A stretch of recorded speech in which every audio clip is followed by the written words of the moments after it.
Solutions to the Dropout Crisis, addressing the dropout crisis one strategy at a time. Brought to you by the National Dropout Prevention Center Network with support from K-12 and Fuel Education and in partnership with Clemson Broadcast Productions. Well, good afternoon, everyone, and welcome once again to Solutions to the Dropout Crisis. We're delighted to have you with us this month. It's spring in South Carolina, and I gather it's coming to be spring in the place we're going to in a couple minutes, because this program is one brought to you by the miracles of technology. But by no miracle, sitting across from me today is my wonderful co-host and friend, Dr. Sandy Addis, the Executive Director of the National Dropout Prevention Center and Network. Hi, Sandy. Good afternoon, Marty. Thank you for having us. Thank you for co-hosting this with us. It's going to be a great program. We're going to learn about professional development in a rural area, addressing some unique students that are often not thought of as at risk, but sometimes drop out. Yeah, I think this show has three elements that I find particularly interesting, and we're going to hear all about them and talk about it as we go through the program. Before we get started, we do want to remind our listeners, our viewers really, that this program will be archived on the website.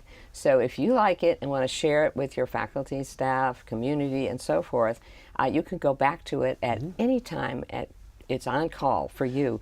And if you would like to discuss and ask questions of our presenters or the National Dropout Prevention Center, below the webcast is a discussion board.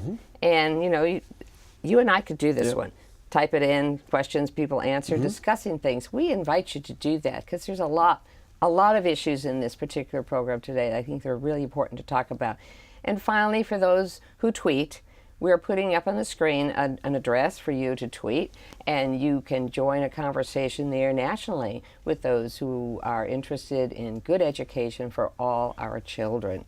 So without further ado, since we're ready to talk about this topic today, Sandy, why don't you welcome our guests to our studio here. There they are in Minnesota. There you go. And I'd love to have you introduce them to our viewers. Marty, that's my pleasure. It's really great that we can have us in the studio here in Clemson, South Carolina, them there in the department in Minnesota. We're so excited about that capacity that's facilitated for us by Clemson Broadcast. It's my pleasure to introduce Wendy Behrens. Wendy is in the Minnesota Department of Education. She's responsible for gifted and talented programs, and she is the project director for Project North Star, which we're going to learn about today.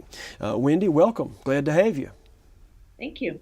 Happy to be here. Great. We also have Corey Paulette. Corey is a consultant and the project manager for Project North Star with the Minnesota Department of Education. And you'll get to know more of these ladies as we go into our program, Marty. Right. Okay, well, I think, Wendy, you're going to get us started in looking at an overview of what you all are up to here with Project North Star. Well, thank you, Marty and Sandy, for the opportunity to share information about Project North Star. Project North Star is a grant that was given to the state of Minnesota, and we're particularly pleased to talk with the National Dropout Prevention Center because the students that we are focusing on are students who are at risk. And so I'd like to start by telling you a little bit about how our grant is organized and some of the key points. As I mentioned, it is a grant from the U.S. federal government that was provided to us by the Jacob K. Javits office, and in particular, we are working on identifying and supporting through programming options for highly able students who are living in rural Minnesota, students who are not only located in rural Minnesota, but also in this particular case, we are working with disadvantaged populations, and in particular, schools that have high populations of American Indians. So let's talk a little bit about how our schools were chosen to participate. We are just about to add several more schools to our project, and soon we will be working with 6 school districts. So one of the things that we are, as I said, really concerned about is what happens with students who are at risk. Why are they at risk? And in particular, what can we do to support them? When we took a look at the state demographics, one of the things that we learned early on is that many of our students who are living in the greatest levels of poverty are living in rural areas. 44% of our lower income students are located in rural Minnesota. And we know that gifted and high potential students exist in all groups, but we want to make certain that in particular that we're finding those kids who have been overlooked in the past. So we know that there are large numbers of low income students living in rural areas. And we know that our high ability students also exist in those areas of high poverty. We want to make certain that we're going to locate them, and we want to make certain that we're going to have staff that's going to be well trained to meet those students' needs. And as you know, teacher training is really important. So when we take a look at low achievement, low income, and gifted students, we know that 44% of our lower income students who enter first grade in the top 10% are not going to score in the top 10% by the time they reach fifth grade. That's a problem. We want to reverse that underachievement. We also know that gifted students from higher income homes progress twice as fast as their in academics as their peers. So we need to know, why is it these students are not moving ahead, and we want to make certain that we're helping them to do so. Let's take a look at a map of Minnesota, our next slide. And when we take a look at Minnesota, you're looking at a map that was created using GIS technology. And the first thing you'll notice is that there seems to be a lot of different divisions.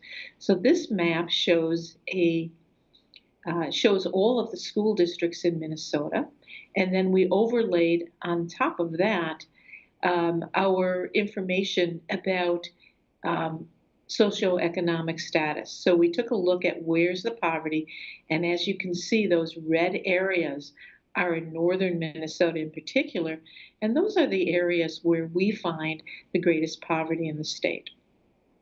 That was worrisome. On top of that information, we then overlaid information that showed us where the reservations are in Minnesota. And lo and behold, what we're seeing here, 12 of the 15 districts with the highest free and reduced lunch environments or enrollment in greater Minnesota have significant American Indian student percentages. So that's one of the reasons for our focus. That's why we took a look at, in particular, at this population. We also know that gifted dropouts are different from their peers. And let's take a close look at some of the information on our next slide. How do gifted dropouts differ from other students?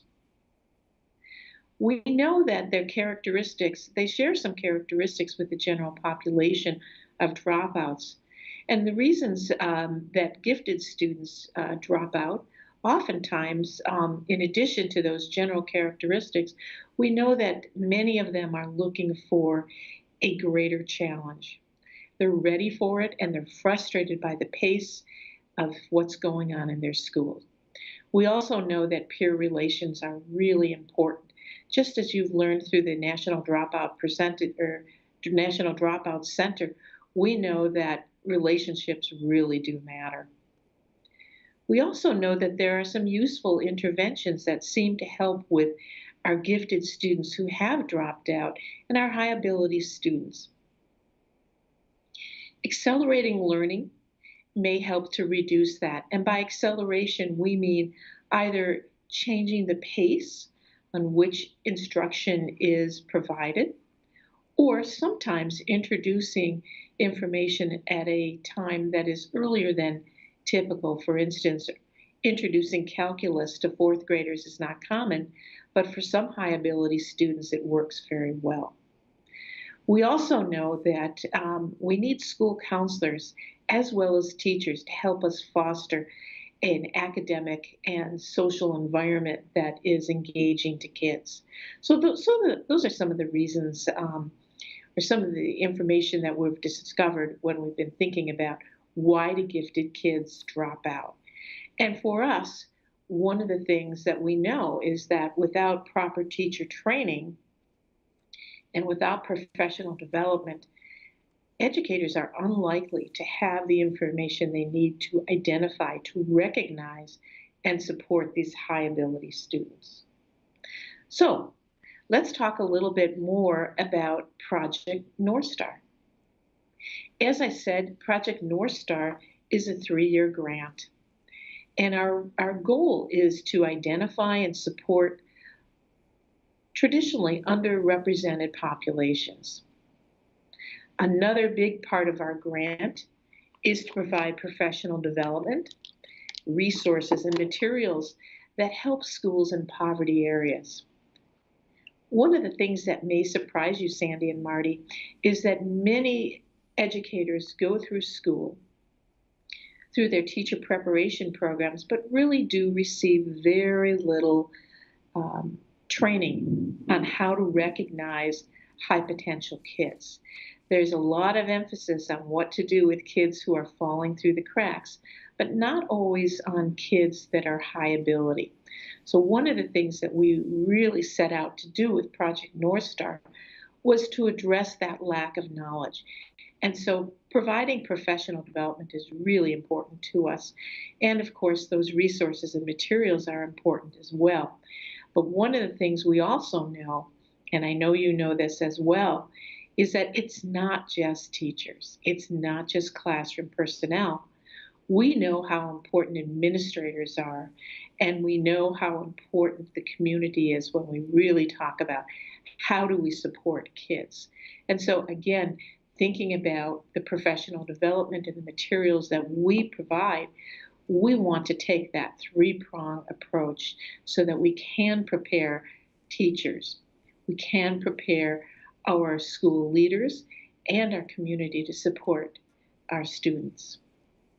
I think this is a great overview, Wendy, and listening to you highlight the particular things is one of the reasons why I'm so excited about this program today. I think the identification issue in these rural areas, particularly with Native American children, is something that I have not ever heard about that approach before. Have you, Sandy? Well, Marty, I was just sitting here thinking, you know, we've identified poverty, we've identified and addressed that, we've identified rural, we've identified Native American challenges, but what we haven't done and what North Star does, what you guys have stepped over into, is the idea that there's a subset of our dropout population that are very gifted. And I was just thinking of a piece of research where we've compared over the years the reasons kids give for dropping out when they do drop out. And one of the reasons that in just recent years has risen to the top is school is not interesting to me, which used to you never heard. And so I think you guys have identified an area of dropouts that we have probably under-recognized and underserved. I agree, and I think this identification piece is crucial because, as you said, it's not been addressed before, and particularly in poverty situations, maybe didn't even enter anybody's head that this was an issue that needed to be addressed. So hats off to you on that particular piece of it. Did you have any comments about that and what you're finding?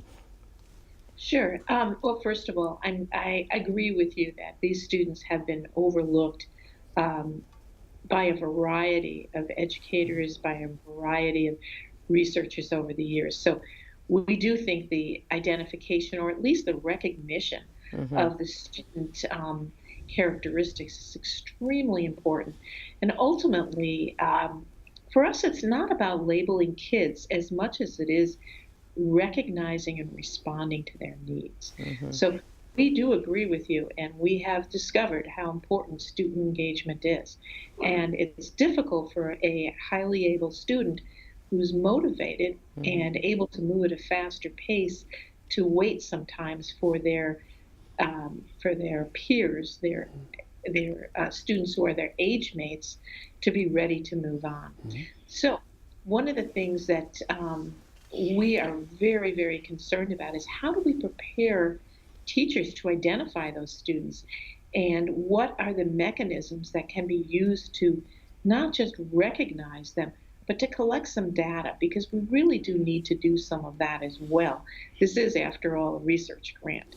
I'd like to turn this over to Corey right now, who can tell us a little bit more about what we're doing to prepare our teachers, what we're doing to prepare our school leaders and community.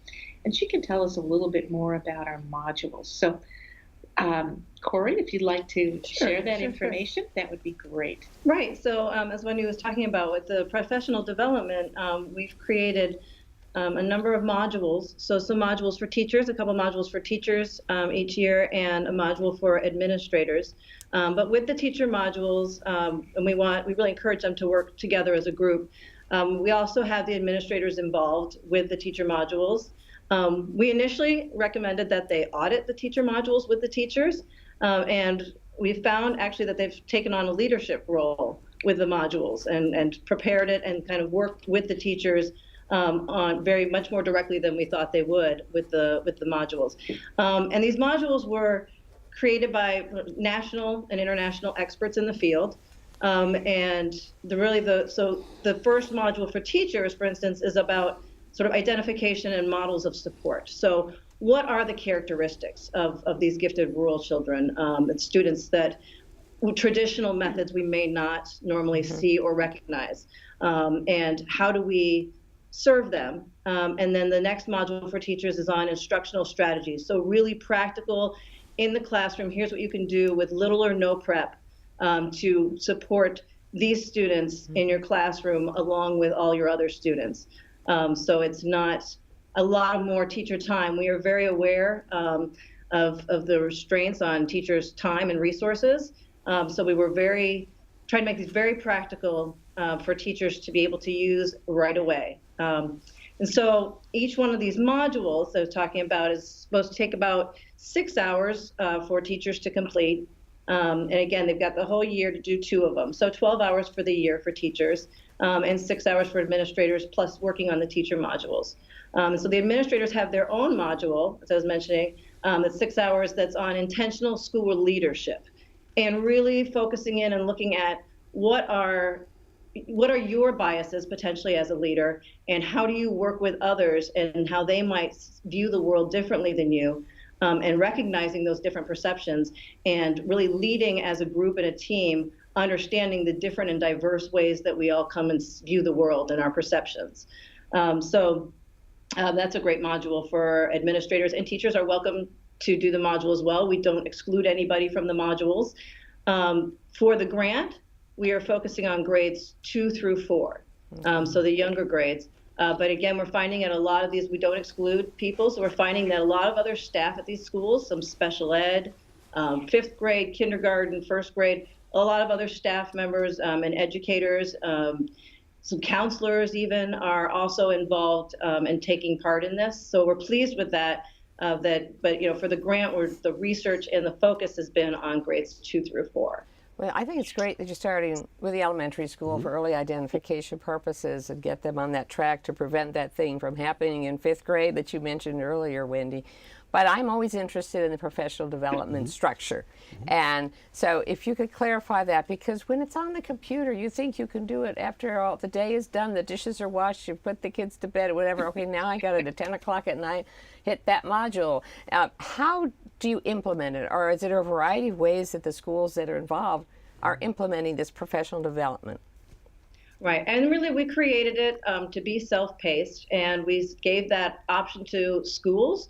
We really let schools work within their schedules, the way that they work best to decide that. And what we've really found, and we're pleased, and while I said we encourage them to work together, we are really finding that's what schools are doing. And so with the 3 schools that are on board right now, they've really set aside time to work together as a group. And so I know one school, for instance, has an early leave time once a week, and they've decided that was sort of a professional development time for them. And this has now become part of that time. Once a week they meet and just start working through the modules together.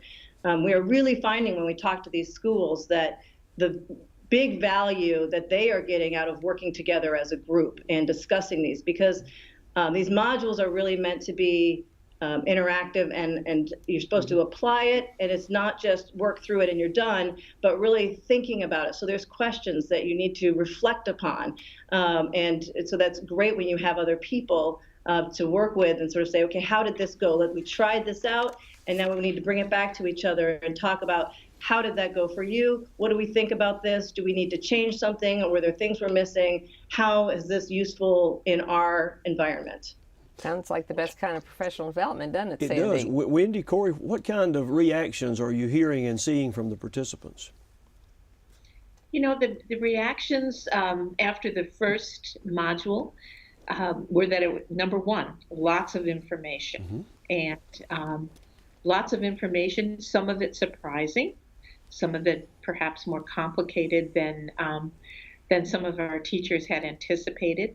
And that was not necessarily a surprise to us, because again, we're very aware that many educators exit teacher prep programs with very little exposure to gifted and talented education.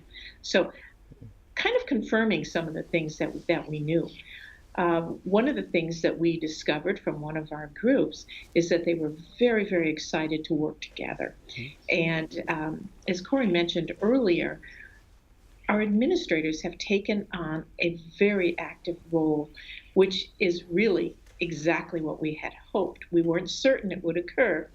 But again, having our administrators on board means all the difference, because as you know, it's impossible for educators to do it alone. We need the support of administrators. So there are a few things that we've learned, but to be honest, we are early in our process, and we are now just beginning our instructional strategies. I will tell you that we had some wonderful feedback from one of our schools just this week, telling us how awesome they thought that our instructional strategies module is, how practical, and how excited they were to go into their classrooms the next day after working on the module to really implement those new strategies. So we're seeing teachers who are learning a lot about themselves, about their early ideas about education, and frankly, we are using a lot of survey tools. We are using a lot of classroom observation to get a sense of who these folks were before our professional development. And as we move through the grant, and as we continue to collect data, and they continue to grow in their skill and expertise, we are measuring the difference. So we are looking for teacher growth, and that's really exciting to watch. I just have to tell you how many of our effective strategies you're touching. Systemic approach to dropout prevention is important. The teachers, the administrators, all the personnel have to be involved, not just one or two people.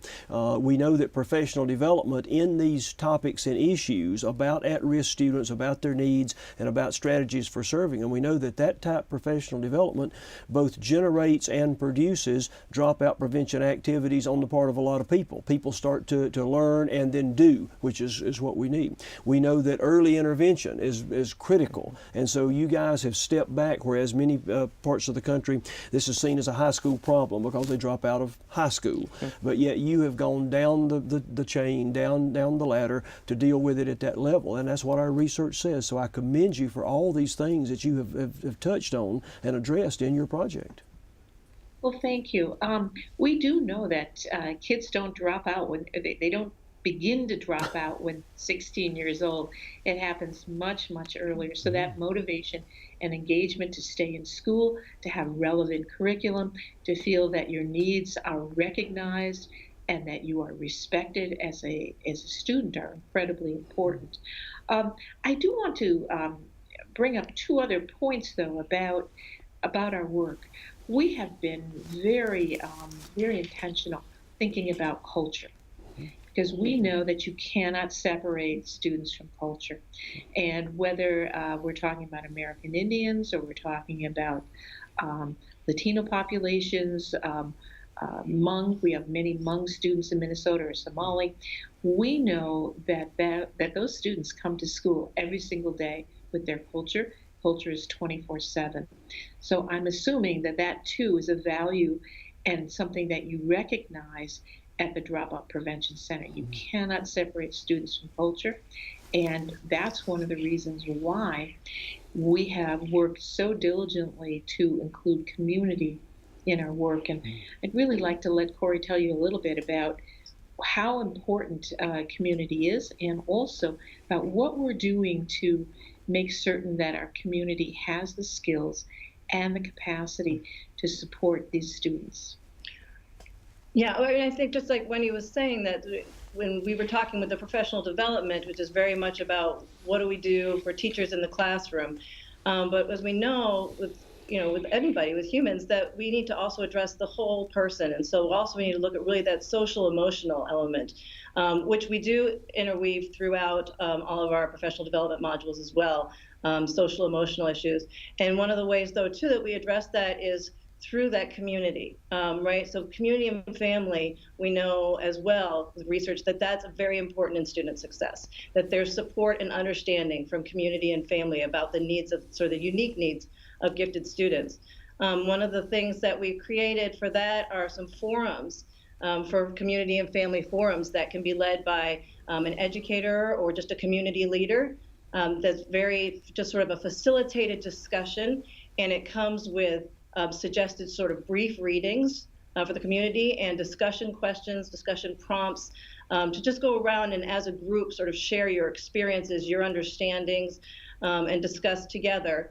And there's different ones that address things like communication strategies, building a collaborative support network, and some positive advocacy. So those are 3 that we have now. We're going to have 3 more next year. And these are really set up so it's very easy for them to prepare, follow. There's a timeline to organize this for the community. And we're encouraging them to either do this as a separate thing, or a lot of times these schools already have community events, and this could be included in part of one of those events that they're already scheduled. And so we're finding that they're getting very excited about the possibilities of sort of really doing these discussions for a better understanding and sharing of experiences and ways to support sort of these unique needs of, in recognizing and supporting the unique needs of these students and children. You know, well, I'm going to say, Sandy, this is adding, you're in your head adding 2 more strategies here that are from the National Dropout Prevention Center's work over all these years. And that's certainly community engagement and recognizing in your particular settings, the rural and community engagement is including the families, which is another strategy indeed, and that you're actualizing that thinking by actually bringing people together. Is that working out really well, these forums? Are you getting a lot of participation from family and community members? So the bridges that are being built are going to play out in the future? It just seems like you're making that effort, and is the community responding well? Well, I will tell you that our educators are really excited about the materials we've provided to them, and they are just in the very early stages of working with the community, but they're feeling more and more confident about their understanding of high ability kids and their needs, and more confident that they can lead those forums in ways that we expect to be very, very positive. So I would say that the materials are very helpful, and the response that we've had so far to the materials has been.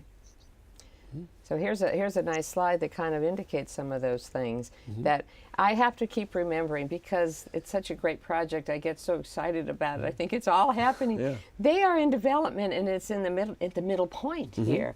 And so so many of these things are moving forward, but we're not quite at the implementation for everything. But certainly a good groundwork has been laid this year, and if that's any indication of how things are going to go, this is just so exciting. It certainly is, Marty. You know, we've just posted on our website a number of rural dropout prevention resources, film clips about different states, the initiatives, that type of thing. Ladies, Wendy and Corey, if you would, speak to the different nature of rural in this whole project. How's the rural different? Many of our viewers may be from urban areas, they're from cities, they're from larger, more dense population areas. How's rural different? Well, in general, we see greater levels of poverty in rural areas. we see, and oftentimes that poverty is generational poverty. That's related to lack of jobs, to be honest. Sometimes these are rural communities in that they're largely dependent on agriculture. Our rural students tend to be more isolated in terms of not only numbers, but enrichment opportunities that have been available to them. And that makes one of the resources that was developed for this project extremely important.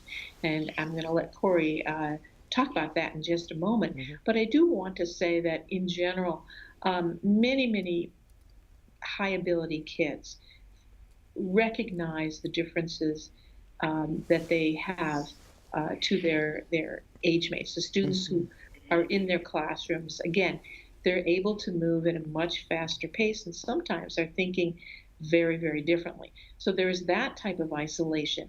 But by the sheer numbers of people who reside in rural areas, they are less likely to find students who are functioning at a similar pace and similar level. One of the issues that we have is thinking about how do we give them those opportunities? Of course, technology has been a tremendous resource, but kids still need to find other kids that they can identify with.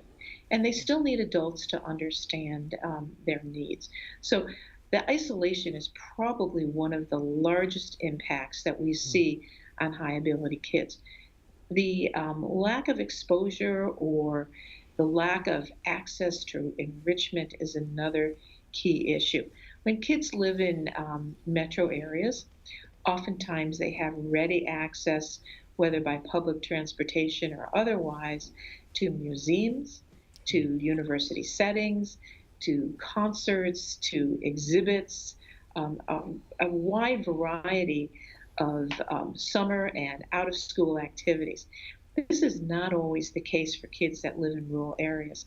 And our kids who are growing up on farms, our kids who are living that way are often part of the actual working operation in farms, which means that they may have less time, and it makes it even more difficult for them to access some of those types of enrichment. So again, you talked about motivation and engagement early on in this broadcast, and we know that we have to figure out ways, how do we motivate and engage kids to stay in school? Now, Corey's got some great resources she's going to talk with you about that I think are going to make a huge difference for our rural populations going forward. Well, yeah, as Wendy mentioned, one of the things that can be difficult in a rural area, being often isolated, is just access to resources. And one of the resources we've created, materials we've created for them to access, is a spreadsheet that's going to be searchable of all different types of educational resources that can include things like scholarships, nonprofit companies, that online resources, just other programs that might be available that they may not know about but might be available to them either locally or at distance. But we've organized these too, that there are often many of these resources are free or very low cost. And so that's going to be organized by lots of different sort of, by type of program, age, and audience. So that's going to be a great resource for, school counselors, educators, families, to really look and see what are some other opportunities that might be available, even though we are located in a rural area. Another great thing, we talked about having peers. Wendy mentioned that that's so important, and that isolation that you have when you're out in a school and you may be in, there may be one second grade class, and you might be one of just a couple people who, are kind of thinking in the way that you're thinking. And so one of the things we put together as well is a books, sort of a bibliography of books related for disadvantaged, gifted learners living in rural settings that have characters that reflect the types of experiences these students might be going through, so that these students can, if they don't have it in their real life right around them, they can read a book and see that there are other people who've gone through this. They can see some of themselves in the experiences that these characters go through. And we have with those some discussion guides so that teachers or families can work with the students and ask questions to really have them reflect and think about the book, not just read it and put it away. And these books often focus too on there might be American Indian populations and rural populations. So it's really a great resource. So sort of this affective response guides to really think through and reflect upon that book. Along with that, it's some movie clips related with Gifted Connections. So another way for these students to see and for their peers and others to have a better understanding of some of these experiences if that's not their experience.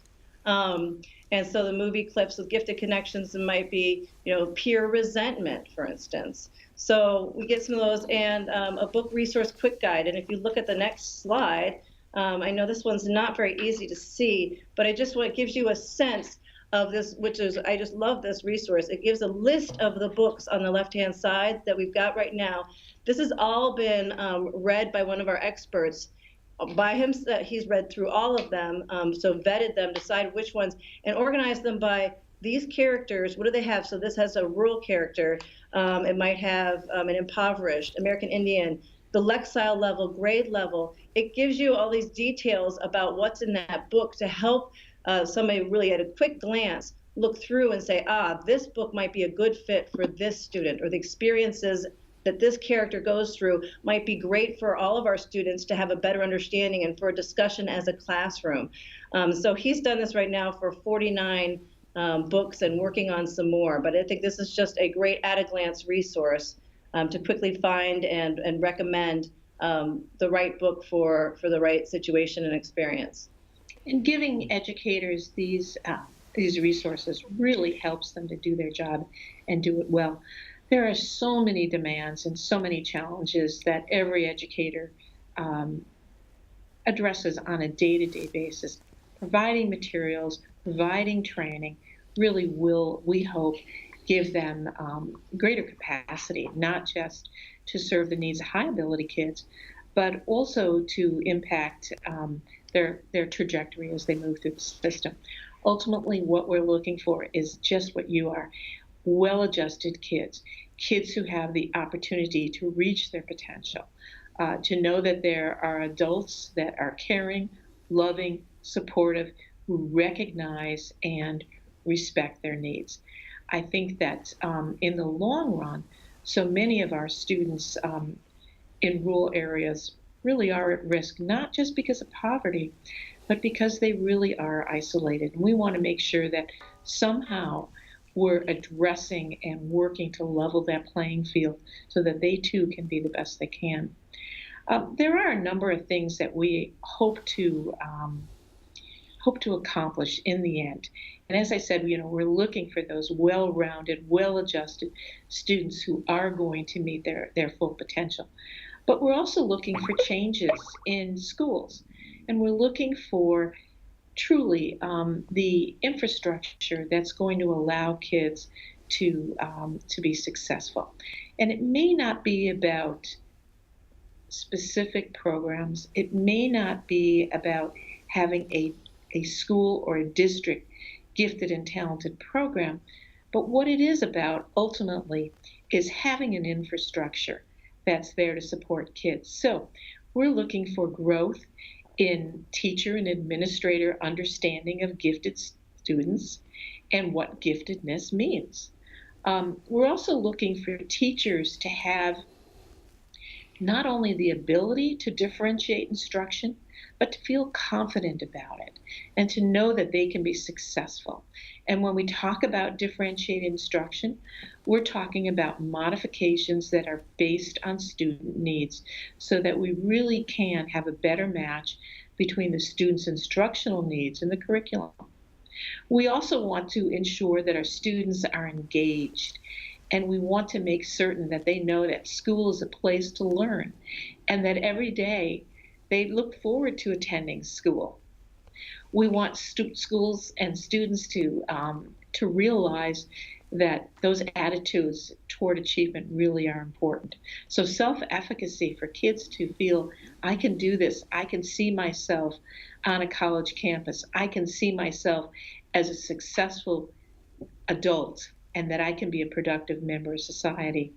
And of course, we have known from the very beginning parent and community attitudes toward understanding the unique challenges of gifted students is incredibly important.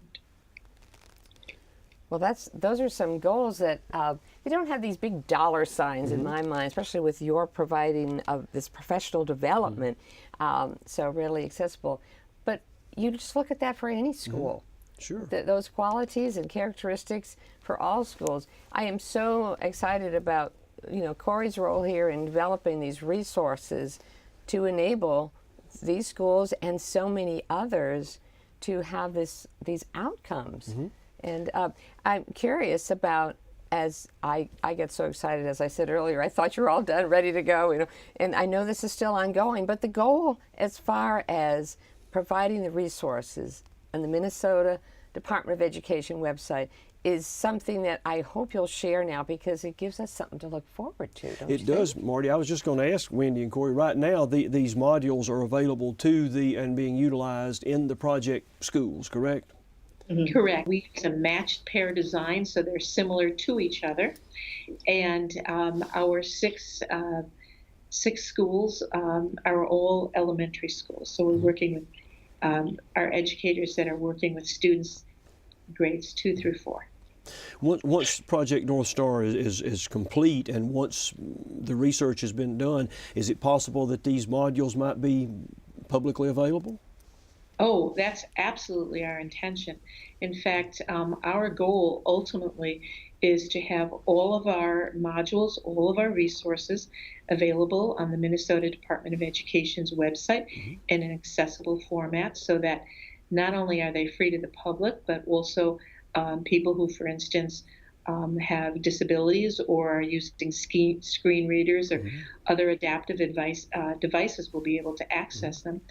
And of course, we hope that they will be not just good today, but they'll be relevant and useful to school districts around the country for at least 10 years. Wow. And so potentially this could be a nationwide resource. We hope so. You know, the idea of adding to the research base is not new. It's something that in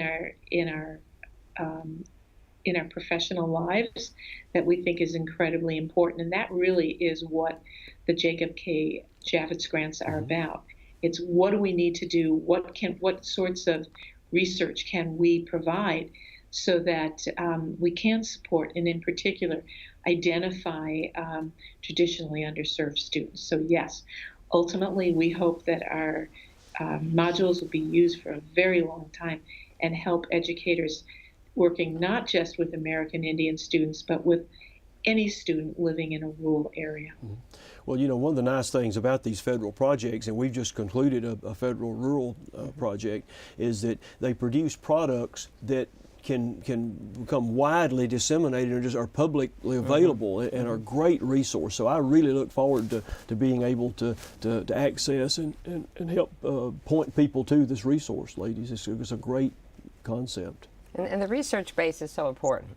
And It I is. see in this future a submission to the model programs database, don't you? I do. As well, which are research-based solutions to be shared. But certainly, I know the National Dropout Prevention Center will do everything they can to get the word out about this. And it'll be interesting to see as you get the second group of schools in to start, getting some of these research returns on your investment or the federal government investment in this project. So I know you're excited about seeing that as it goes out over the next year. Well, you can be assured that when these materials are publicly available, we'll certainly want to point people to it and offer links to it on our website, which is heavily trafficked by educators looking for this very type thing. So, I mean, as we kind of move in toward conclusion here, I think, I want to make sure you have all the final comments you wanted to make before we do our wrap-up of what we've learned from this session today, because we always like to reflect on what we've learned and invite our viewers to do likewise. So do you have any final comments, Wendy and Corey? I bring it back to the people who are using this and going to be implementing it. And when we went out to one of the sites and presented there, and the teachers, one of the responses afterwards, just unprompted, one of the teachers just sat there and she kind of been sitting back the whole time. And then she said to me afterwards, she just said, she goes, our kids deserve this. And I just always remember that. And that the response that she's like, we have been not focusing on this. We know we have these kids in these schools. We don't necessarily know what to do for them. And so our kids deserve this. And so they were really grateful that we were it wasn't bringing it to their attention. They knew about it, but now they were going to have ways to implement it, and that was going to be effective in their school. And so I just come back to that. I think that's a great comment, and certainly that was something that was very affirming to us. I bring it back to the fact that gifted learners exist, high potential learners exist in every population, and that every student is entitled to a challenging and appropriate education. It shouldn't be an education that's based on where kids live. Access is not just the same thing as opportunity. So we want to make certain that our students can not only access high quality curriculum and well-prepared teachers and the materials that they need, but they really do have the opportunity to grow in the ways that we know that they're capable of growing.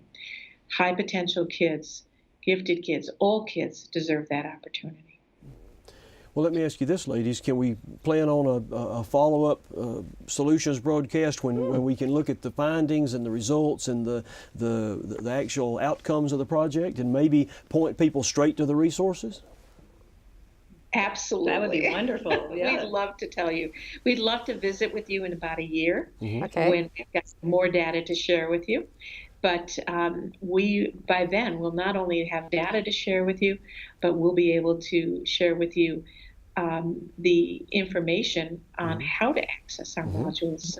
Perfect. That's exactly, we'd love for the opportunity to not just share it, but also for you to help us get that word out. So thank you. Well, we will do that. We'll plan on that, Marty. Definitely. And I think, what your story that you just told, Curry, the stories about the impact are already starting to roll in. And collect those as well, because they certainly bring power to the framework that you're providing for the schools in Minnesota that have these high needs in these high-risk areas of rural challenges, Native American challenges, and other different diversity issues, and how they're bringing everybody together. I'm really curious to see how that all plays out, and I know you're going to have so many stories, and that would really add so much to the next round. This is fun. Would. Chapter Great. 1, Chapter 2 coming down, or Part 1, Part 2. There you go. There we go. Ladies, you've been gracious to us. We really appreciate you sharing this. We applaud your initiative, your thinking into depth of this subpopulation of at-risk students. So many times historically we've looked at at-risk students as just a generic group, and now what we are coming to understand is there's so many subsets whose needs are so different, whose risk factors are so different. And in order to deal with this problem, we've got to identify those subsets and drill into their needs and how to solve them. It's not a simple solution. And, from my perspective, I appreciate the work of the National Dropout Prevention Network in bringing the practitioners out there across this country to this forum and to all the particular events of the center and resources, publications, because you're out there in the field and you're seeing what your needs are. And it's like Sandy says, they're not all the same, absolutely not, and we need to not forget a single child. And this is just wonderful work that you're doing. We appreciate your being with us. As Sandy has said, I echo his comments. Thank you, Marty. Yes, indeed. And looking at rural, looking at gifted kids, and looking in my heart of hearts, professional development. And and then we discovered so many other things. Absolutely. We did. So absolutely. Thank you. This has Wendy, been great. Corey, you've been gracious to us. We will stay in touch. We're going to follow through and see what comes of this. Thank you again. And hopefully we'll have some comments on the discussion board or the tweeting world that we at the center and everywhere else like to participate in. So I know if somebody comments, you'll join in. So we'll let you know about that. Okay. Thank you. Well, Sandy, Marty? this has been a good one today. It's been great, Marty. I knew it would be, and indeed it has. And it's a wonderful project out there in Minnesota. It'll be fun to watch It will. evolve over the year and get back will. to our guests. We'll So, be on top of yeah. it. Thank you, Marty. You're welcome. And thank you to our viewers. That's right. So it's time to say goodbye for yet another edition of Solutions to the Dropout Crisis. We hope you've enjoyed the program as much as Sandy and I obviously did. And we look forward to seeing you next one at Solutions to the Dropout